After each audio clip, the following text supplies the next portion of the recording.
در این بابت ها ما بسیار گفتگی ها هستیم. اگر برای کسی لازم باشد، کسی تهاش وجود دارد، گوش کنین. انشاءالله 3-4 جمعه قریب در باب پدر و مادر ما صحبت ها داشتیم.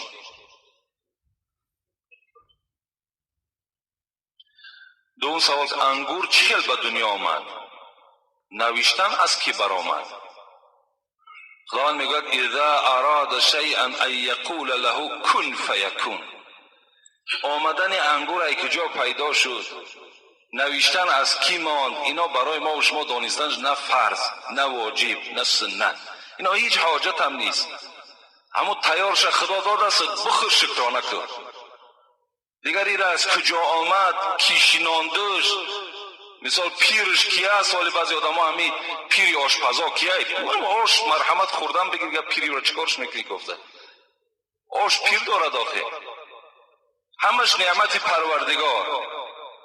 در سوره یاسین این آیتی که خواندم میگوید که هر وقتای پروردگار چیزی را که خواهد که پیدا کند و یقول کن فیکون، میگوید شو میشود. این قدرت پروردگار است. هر چیزی را که خواهد که پیدا کند، انگور میخواد پیدا کند میگوید بشو، انگور پیدا میشود. سیب میخواد بشو، میگوید پیدا میشود. هر چیزی را که پروردگار خواهد همچنان پیداش میکند.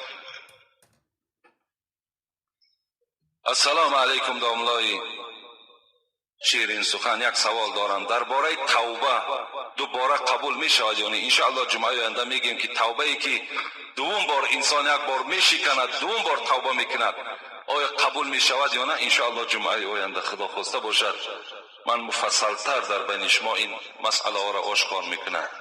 السلام علیکم بابای حاجی میرزا، از شما خواهش دارم که با سوال ما درباره کتاب قرآن کریم با گپ تاجیکی برآمدن مصلحت میدادید برای خواندنش. ما با زبان عربی خواندن نمیتوانیم. آیا این کتاب را خوانیم یگان ثوابیت دارد؟ پیشکی منت داریم.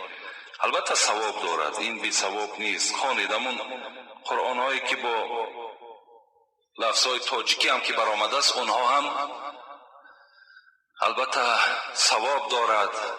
از اوی که شما بیهوده وقتان سپری میکنین، همون قرآن های تاجیکی که برآمده است اونها را خوانین، یگان زلال زیانی ندارد.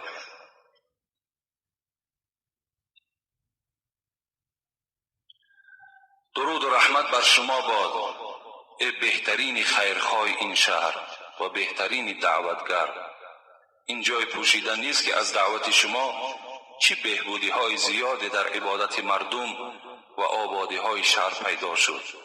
داملای عزیز، شما گفتید که همه برای یک کس، یک کس برای همه. این سخنی حضرت محمد صلی الله علیه و سلم است. پس چرا امروز پیروان این پیغمبر در این شعار اسلام عمل نمی کنند؟ آیا گناهگار نمی شوند؟ حتی بعض بنام ایشانها، منصبدارها، بایها، وکیلها که باز دعوای امتی دارند، داملا این حقیقت دارد. باید فکر دیگرها را مثل در خود داشته باشید. داملا هزار بخشش از شما، خدا در حفظ امان شما باشد. مثل نفس برای ما مردم لازم هستی. و چی گفتنی داری با این سوال؟ یعنی این برادر من سوال شد وقتی در خانه خواندم، در اصل چگونه ای که خود میگوید حقیقت دارد.